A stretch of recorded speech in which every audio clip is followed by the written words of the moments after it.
वट सावित्री व्रत की आप सभी को हार्दिक शुभकामनाएं। माता सावित्री की कृपा से सदैव हम सभी का सौभाग्य अखंड रहे, इसी मंगल कामना के साथ आज की वीडियो की शुरुआत करते हैं। आज की वीडियो में आप सुनेंगे वट सावित्री व्रत की कथा। ये कथा माता सावित्री की है, जिन्होंने अपने पति सत्यवान के प्राण यमराज से भी वापस ले लिए थे। और वो दिन था ज्येष्ठ मास की अमावस्या तिथि। तभी से ज्येष्ठ मास की अमावस्या तिथि पर वट सावित्री का व्रत धारण किया जाता है और वट वृक्ष की पूजा आराधना की जाती है। पौराणिक मान्यताओं के अनुसार आज के दिन वट वृक्ष की पूजा करने से मनवांछित फलों की प्राप्ति होती है, अखंड सौभाग्य, सुख, समृद्धि और संतान की प्राप्ति होती है। इसलिए इस व्रत को सौभाग्यवती महिलाएं निर्जल रहकर धारण करती हैं और वट वृक्ष की पूजा करती हैं। वट सावित्री व्रत की पौराणिक कथा के अनुसार भद्र देश के एक राजा थे, जिनका नाम अश्वपति था। भद्र देश के राजा अश्वपति के कोई संतान नहीं थी। उन्होंने संतान की प्राप्ति के लिए मंत्रोच्चारण के साथ प्रतिदिन 1,00,000 आहुतियाँ दी। 18 वर्षों तक यह क्रम जारी रहा। इसके बाद सावित्री देवी ने प्रकट होकर वर दिया।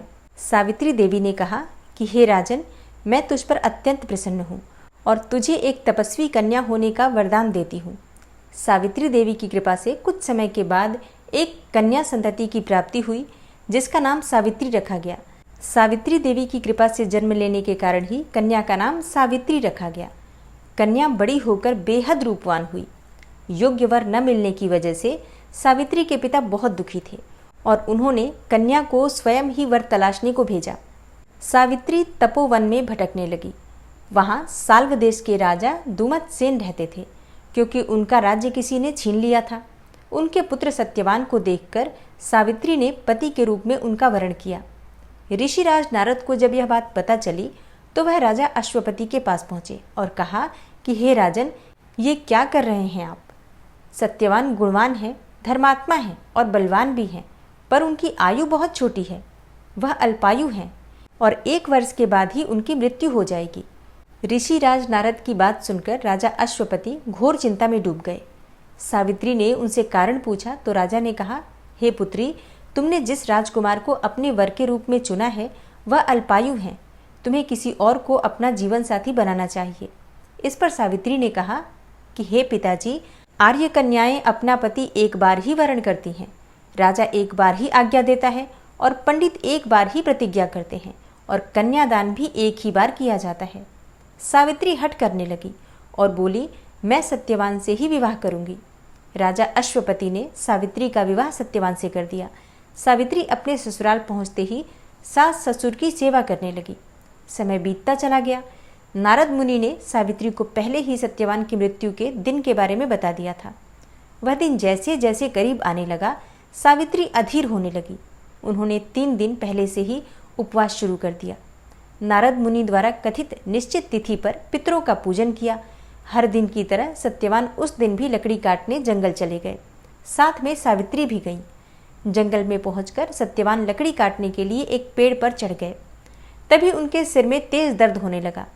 दर्द से व्याकुल होकर सत्यवान पेड़ से नीचे उतर गए। सावित्री अपना भविष्य समझ गईं और सत्यवान के सिर को अपने गोद में रखकर सावित्री सत्यवान का सिर सहलाने लगी। तभी वहां यमराज आते दिखे। यमराज अपने साथ सत्यवान को ले जाने लगे। सावित्री भी उनके पीछे पीछे चल पड़ी।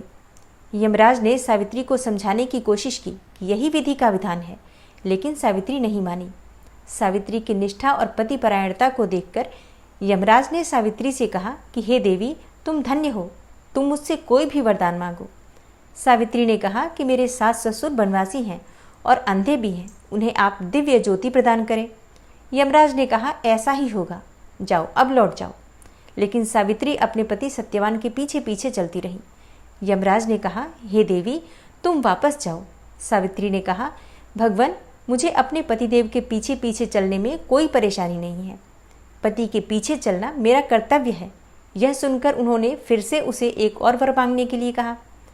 सावित्री बोली, हमारे सास ससुर का राज्य छिन गया है, उसे पुनः वापस दिला दें। यमराज ने सावित्री को यह वरदान भी दे दिया और कहा, अब तुम लौट जाओ। लेकिन सावित्री फिर पीछे पीछे ही चलती रही। यमराज ने सावित्री को तीसरा वरदान मांगने को कहा। इस पर सावित्री ने 100 संतानों और अखंड सौभाग्य का वरदान मांगा। यमराज ने इसका वरदान भी सावित्री को दे दिया। सावित्री ने यमराज से कहा कि हे प्रभु, मैं तो एक पतिव्रता पत्नी हूँ और आपने मुझे पुत्रवती होने का आशीर्वाद दिया है। अगर आप मेरे पति को साथ लेकर जा रहे हैं तो मुझे 100 संतानें कैसे प्राप्त होंगी और मुझे अखंड सौभाग्य की प्राप्ति कैसे होगी। यह सुनकर यमराज को सत्यवान के प्राण छोड़ने पड़े और यमराज अंतर्ध्यान हो गए और सावित्री उसी वट वृक्ष के पास आ गई जहाँ उसके पति का मृत शरीर पड़ा था। सत्यवान जीवंत हो गया और दोनों खुशी खुशी अपने राज्य की ओर चल पड़े। दोनों जब घर पहुंचे तो देखा कि माता पिता को दिव्य ज्योति प्राप्त हो गई है। इस प्रकार सावित्री सत्यवान चिरकाल तक राज्य का सुख भोगते रहे। अतः पतिव्रता सावित्री के अनुरूप ही पहले अपने सास ससुर का उचित पूजन करें, उसके बाद अन्य विधियों का प्रारंभ करें। वट सावित्री व्रत करने और इस कथा को सुनने से उपवासक के वैवाहिक जीवन या जीवन साथी की आयु पर किसी भी प्रकार का कोई संकट आया हो तो वो भी टल जाता है। प्रेम से बोलिए माता सावित्री की जय। अब बात करें पूजा विधि के बारे में, तो देखिए आप सभी जानते हैं आज वट वृक्ष की पूजा की जाती है और वट वृक्ष की पूजा के लिए सौभाग्यवती महिलाएं श्रृंगार करके मतलब 16 श्रृंगार करके सावित्री और सत्यवान की पूजा करने वट वृक्ष के पास जाती हैं। तो आप सुबह जल्दी उठ जाइए, स्नान इत्यादि से निवृत्त हो जाइए और फिर वट वृक्ष आपके घर के आसपास हो तो वहां जाकर पूजा कर सकते हैं। लेकिन कहीं भी बाहर जब हम पूजा करने जाते हैं तो पहले अपने घर की पूजा हमें कर लेनी चाहिए। घर के मंदिर में जो भी देवी देवता विराजित हैं पहले उनकी पूजा कर लीजिए। उसके बाद आप मंदिर में जाकर या फिर जहाँ पर भी बरगद का वृक्ष है वहाँ जाकर पूजा कर सकते हैं। अब बहुत से भक्तों के प्रश्न आए हैं कि वट वृक्ष हमारे घर के आसपास नहीं है, हम बाहर नहीं जा सकते हैं, तो ऐसे में क्या करें। तो ऐसे में आप अपने घर में बरगद की एक डंडी लेकर आ जाइए, उसे एक गमले में लगा दीजिए और उसी की विधि विधान से पूजा कर लीजिए। आप चाहें तो नर्सरी से वट वृक्ष का पौधा भी लेकर आ सकते हैं और उसकी भी पूजा कर सकते हैं। पूजा के बाद उस पौधे का क्या करना है, आप चाहें तो अपने घर में ही रहने दीजिए, प्रतिदिन पूजा कर सकते हैं। वट वृक्ष अगर घर में लगा होता है तो इसे श्रेष्ठ ही माना जाता है। तो गमले में लगा है, आप अपने घर की बालकनी में रख दीजिए और प्रतिदिन जल अर्पित कर सकते हैं, धूप दीप अर्पित कर सकते हैं। और अगर नहीं रखना चाहते हैं तो घर के आसपास कोई मंदिर है तो वहां ले जाकर रखाइए।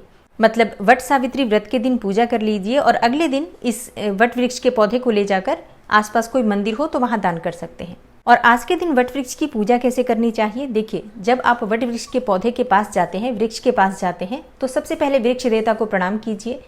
वहीं पास में बैठकर मतलब जड़ के पास बैठकर ही पूजा की जाती है। तो आप चाहें तो कलश की स्थापना कर सकते हैं। वैसे जब हम किसी वृक्ष के नीचे जाकर पूजा करते हैं तो कलश की स्थापना करने की आवश्यकता नहीं होती है। लेकिन अगर आप घर में पूजा कर रहे हैं, घर में आपने छोटा सा पौधा लगाया है या डंडी लगाई है बरगद के वृक्ष की, तो ऐसे में आप घर में कलश की स्थापना जरूर कर लीजिए। लेकिन वट वृक्ष के पास जाकर पूजा कर रहे हैं तो बिल्कुल भी आवश्यकता नहीं है आपको कलश की स्थापना करने की, क्योंकि वहां तो सभी देवी देवता साक्षात रूप में विराजमान हैं, तो किसी भी आवाहन की विसर्जन की आवश्यकता नहीं होगी। वट वृक्ष के पास जाकर आपको सिर्फ जल अर्पित करना चाहिए। थोड़ा सा कच्चा दूध अर्पित कर सकते हैं या कच्चा दूध मिश्रित जल भी अर्पित कर सकते हैं। मीठा जल अर्पित किया जाता है, जल में थोड़ी सी शक्कर भी मिला दीजिए या फिर शहद डाल सकते हैं। और बरगद के वृक्ष को सींचते समय ब्रह्मा विष्णु महेश तीनों देवताओं का ध्यान कीजिए, फिर सावित्री और सत्यवान का ध्यान कीजिए, यमराज का ध्यान कीजिए, सबको प्रणाम कीजिए और इसके बाद आपकी पूजा प्रारंभ हो जाती है धूप दीप प्रज्वलित करके। और जो भी आप सामग्री लेकर जाते हैं सब वहीं पर पीपल की जड़ के पास ही अर्पित करना होता है। एप्पल ज़रूर लेकर जाना चाहिए, मतलब चावल का घोल जिसमें हल्दी मिला लेते हैं और इसे लेकर जाते हैं। तो हम वट वृक्ष के पास सबसे पहले अपनी 5 उंगलियों में डुबाकर 5 उंगलियों में वो एप्पल लगाकर और थापा लगाएंगे पूरे वट वृक्ष पे 5 बार या 7 बार। अपने पास जो सामग्री है सब में आप थोड़ा थोड़ा एप्पल लगा दीजिए उंगलियों के द्वारा ही, मतलब थापे से लग जाते हैं। और जो पंखा लेकर जाते हैं, पंखे को भी वट वृक्ष की जड़ में अर्पित करके उसके ऊपर आपको अपनी उंगलियों से 5 बार या 7 बार निशान लगाना होता है एप्पल के द्वारा। उसके बाद पंखे के ऊपर आप 5 या 7 वट वृक्ष के पत्ते रख दीजिए। उसी पर सुहाग की सामग्री रखी जाती है, फल इत्यादि चढ़ाए जाते हैं और बहुत सारी चीज़ें इसमें से दान की जाती हैं। कुछ चीज़ें प्रसाद स्वरूप अपने लिए भी रखी जाती हैं। जो वस्त्र आप लेकर गए हैं सावित्री सत्यवान वट वृक्ष के लिए भी, वो सभी वस्त्र इत्यादि वहीं वट वृक्ष की जड़ में अर्पित कर दीजिए। प्रणाम कर लीजिए, अपने मन की जो भी प्रार्थना है कर लीजिए। देखिए भाव आप अपने हिसाब से व्यक्त करते हैं। जो भी आपकी परेशानियां हैं आप सबका स्मरण कर सकते हैं। अखंड सौभाग्य के लिए प्रार्थना कर सकते हैं, संतान की प्राप्ति के लिए प्रार्थना कर सकते हैं, संतान की उन्नति के लिए, परिवार की तरक्की के लिए, परिवार की सुख समृद्धि के लिए, मतलब किसी भी प्रकार की आपकी कामना है वो निश्चित ही पूर्ण होती है। क्योंकि वट सावित्री व्रत के दिन वट वृक्ष की एनर्जी बहुत हाई लेवल पे होती है, तो इस दिन की गई प्रार्थना निश्चित ही स्वीकार्य होती है। तो सभी देवी देवताओं का ध्यान करके अपने मन की कामना कहिए, निश्चित ही कामना पूर्ण होगी। तो पूजा पूर्ण कर लीजिए। उसके बाद आपको परिक्रमा करनी है। परिक्रमा आप जैसे मैंने बताया, आप चने के दाने से भी कर सकते हैं, मूंगफली के दाने से भी कर सकते हैं, या फिर कोई और सामग्री आपके पास है तो उससे भी कर सकते हैं। परिक्रमा आप जिस स्थान पर पूजा कर रहे हैं वहां से प्रारंभ होती है और क्लॉकवाइज परिक्रमा होती है, मतलब घड़ी की सुई जिस दिशा में घूमती है उसी प्रकार से हम परिक्रमा करते हैं। तो जब परिक्रमा आप करते हैं, आपके हाथ में सिंदूर जरूर होना चाहिए। जितनी बार आप परिक्रमा करेंगे उतनी बार जो भी आपके हाथ में सामग्री है गिनने के लिए उसे अर्पित करेंगे और फिर सिंदूर अपने अनामिका उंगली में लगाकर वट वृक्ष पर सिंदूर लगाएंगे और फिर उस सिंदूर को अपनी मांग में लगाएंगे। जितनी बार आप परिक्रमा करेंगे हर बार आपको वट वृक्ष में सिंदूर अवश्य लगाना है और फिर उसे अपनी मांग में भरना है। माता सावित्री का ध्यान करते हुए ये कार्य कीजिए। अखंड सौभाग्य के लिए प्रार्थना करते हुए आपको परिक्रमा करनी होती है। और हाँ, जैसे कि कई भक्तों के प्रश्न आते हैं कि कौन से मंत्र का आज हमें जप करना चाहिए। तो देखिए, जैसा मैंने आपको शुरू में ही बोला मंत्र, उस मंत्र को जपते हुए आप परिक्रमा कर सकते हैं, क्योंकि उसमें उस एक मंत्र में सभी चीज़ें समाहित हैं। बहुत सारी चीज़ें आप माता से प्रार्थना करके अपने लिए कामना करती हैं। तो उस मंत्र को भी चाहे तो बोल सकते हैं, नोट कर लीजिएगा। और या फिर सिर्फ माता सावित्री का ध्यान करते हुए जय माँ सावित्री, जय माँ सावित्री, इस प्रकार से भी मंत्र जप करते हुए आप परिक्रमा कर सकते हैं।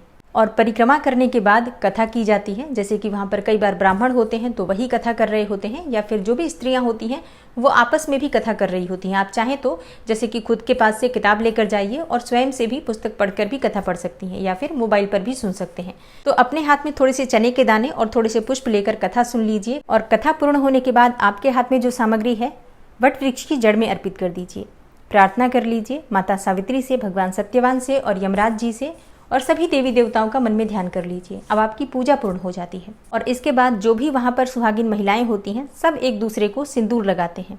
जो बड़े बुजुर्ग होते हैं उनके चरण स्पर्श करने चाहिए और सबका आशीर्वाद लेना चाहिए। अगर कोई ब्राह्मण दंपत्ति हो वहाँ पर तो उनके चरण स्पर्श करके दान की सामग्री आप वहीं पर दान कर सकते हैं। कुछ खाने की सामग्री लेकर गए हैं तो आसपास जो भी बच्चे हैं उनको आप खाने की सामग्री दे सकते हैं, फल दे सकते हैं, मिठाइयाँ दे सकते हैं। कुछ न कुछ आपको वट वृक्ष के पास भी वितरित करना चाहिए। देखिए, मेन तो वही है जहाँ पर हम पूजा कर रहे हैं, तो वहाँ जो पूजा करने के बाद आप कुछ सामग्री वितरित करते हैं, किसी का मुंह मीठा करवाते हैं, किसी का आशीर्वाद लेते हैं, इसका बहुत अधिक महत्व होता है। और इसके बाद अपने घर में आकर जो भी बड़े बुजुर्ग हैं उनके चरण स्पर्श कर लीजिए। और हाँ, अपने पति के चरण स्पर्श आज जरूर करना चाहिए, उनका आशीर्वाद लेना चाहिए। आप जो पंखा लेकर आए हैं वहाँ से, उससे उनको हवा करनी चाहिए। और एक और चीज़ जो मैं आपको बताना भूल गई, जब आप परिक्रमा करते हैं, मतलब जब आप पूजा करेंगे वट वृक्ष की, तो वट वृक्ष के पत्ते का श्रृंगार किया जाता है आज के दिन। तो आप चाहें तो पूरी माला बनाकर भी वट वृक्ष की और धारण कर सकते हैं, या फिर आप ऐसा भी कर सकते हैं कि एक पत्ता ले लीजिए, अपने बालों में लगा लीजिए और उसे लगाकर परिक्रमा कर सकते हैं, पूजा कर सकते हैं। और उस पत्ते को आप घर में लेकर आ जाते हैं, अपने घर में कहीं पर भी सुरक्षित स्थान पर उसे रख सकते हैं। और जैसे कि ये व्रत निर्जला किया जाता है, मतलब जितने समय तक हम वट वृक्ष की पूजा नहीं कर पाते हैं तब तक जल नहीं ग्रहण करना चाहिए, ऐसा शास्त्रों का विधान है। तो जो लोग स्वस्थ हैं बिल्कुल इसी नियम का पालन करें, बिल्कुल निर्जल रहकर ही हमें वट वृक्ष की पूजा करनी चाहिए। लेकिन मान लीजिए कि आप निर्जल नहीं रह पाते हैं किसी भी कारणवश, जैसे कि बहुत सी गर्भवती महिलाएं हैं जो इतने समय तक पूजा करते समय तक निर्जल नहीं रह पाती हैं, या फिर बीमार हैं, तब ऐसे में क्या करना चाहिए? देखिए, तब ऐसे में आपको सबसे पहले अपने स्वास्थ्य का ध्यान देना चाहिए। स्वास्थ्य अगर ठीक रहेगा तभी आप पूजा कर पाएंगे। तो अगर आप निर्जल नहीं रह पाते हैं तो जल ग्रहण कर सकते हैं। और हाँ, अगर आप कोई दवाई लेना चाहते हैं, जैसे कि बहुत से ऐसे लोग हैं जो सुबह दवाई के साथ ही अपने दिन की शुरुआत करते हैं, इस प्रकार की बीमारियां हैं उन्हें, तो वो अपनी दवाई बिल्कुल ले सकते हैं, उसके बाद पूजा कर सकते हैं। और हाँ, मन में किसी भी प्रकार का संशय मत रखिए। बिना संशय के अगर आप पूजा करते हैं तो आप जल पीकर, चाय पीकर भी पूजा करेंगे तो आपकी पूजा पूर्ण मानी जाती है और उसका फल आपको संपूर्ण मिलता है। संशय के साथ पूजा करते हैं तो आप निर्जल रहें या कैसे भी पूजा करें, आपको संपूर्ण फल नहीं मिलता है। तो बिना संशय के जिस भी स्थिति में है अपनी स्थिति का ध्यान रखते हुए पूजा करना चाहिए।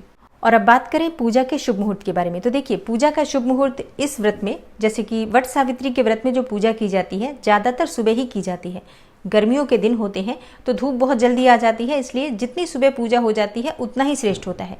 लेकिन बहुत से स्थान ऐसे भी हैं, बहुत से क्षेत्र ऐसे भी हैं जहाँ पर दोपहर के बाद पूजा की जाती है। तो आपके यहाँ जिस प्रकार का नियम हो उस प्रकार से आप पूजा कर सकते हैं। इस व्रत में ऐसा कोई पर्टिकुलर टाइम नहीं होता है कि इसी समय में पूजा करनी है। वट सावित्री व्रत की पूजा सूर्योदय के बाद प्रारंभ हो जाती है और फिर लगभग दोपहर तक पूजा कर लेते हैं सभी लोग। बाकी आपके यहाँ के नियम हैं, जिस प्रकार से आपके यहाँ पूजा होती है, जिस समय में होती है, आप कर सकते हैं। और अब बात करें पारण के शुभ मुहूर्त के बारे में, तो देखिए वट सावित्री व्रत में जब हम पूजा करने के बाद घर आते हैं तो घर आकर पति के चरण स्पर्श करने के बाद और जैसे घर में बड़े बुजुर्ग हैं उन सबके चरण स्पर्श करने के बाद जल ग्रहण करते हैं। तो जैसे कि कई स्थानों पर बरगद के फल को निगलकर और जल ग्रहण किया जाता है और कई स्थानों पर भीगे काले चने जो होते हैं जो हम पूजा के लिए लेकर जाते हैं उसी के द्वारा व्रत खोला जाता है। तो सबके यहाँ के अपने अपने नियम होते हैं, जिस भी प्रकार से आपके यहाँ होता है आप कर सकते हैं। और हाँ, इसके बाद आप फलाहार कर सकते हैं, चाय वगैरह ले सकते हैं, फल खा सकते हैं और फिर शाम के समय मीठा भोजन किया जाता है। वैसे कई स्थानों पर ऐसा भी होता है कि जब बरगद के वृक्ष की पूजा करके घर आते हैं तो उसी समय भोजन कर लिया जाता है। तो देखिए ये परंपराएं हैं, आपकी अपने घर की जो पारंपरिक परंपराएं हैं उसी के अनुसार आप व्रत प्रारंभ भी करते हैं और समापन भी करते हैं। तो व्रत का पारण किस प्रकार से करना है ये अपने घर में जरूर पूछकर करना चाहिए। और पारण करने के लिए भी कोई पर्टिकुलर टाइम नहीं होता है कि इसी समय व्रत खोलना है। आप शाम को भी व्रत खोल सकते हैं अगर आपके यहाँ खोला जाता है, नहीं तो कई स्थानों पर अगले दिन ये व्रत खोला जाता है। तो जैसा आपके यहाँ होता है बिल्कुल उसी प्रकार से कीजिएगा। परंपराओं में बहुत ज़्यादा छेड़छाड़ नहीं करनी चाहिए। तो दोस्तों ये है आज की वीडियो, उम्मीद करती हूँ आपके लिए उपयोगी होगी। इससे जुड़ा हुआ कोई प्रश्न हो तो आप कमेंट बॉक्स में लिख सकते हैं। मिलती हूँ मैं आपसे अगली वीडियो में, तब तक के लिए नमस्कार।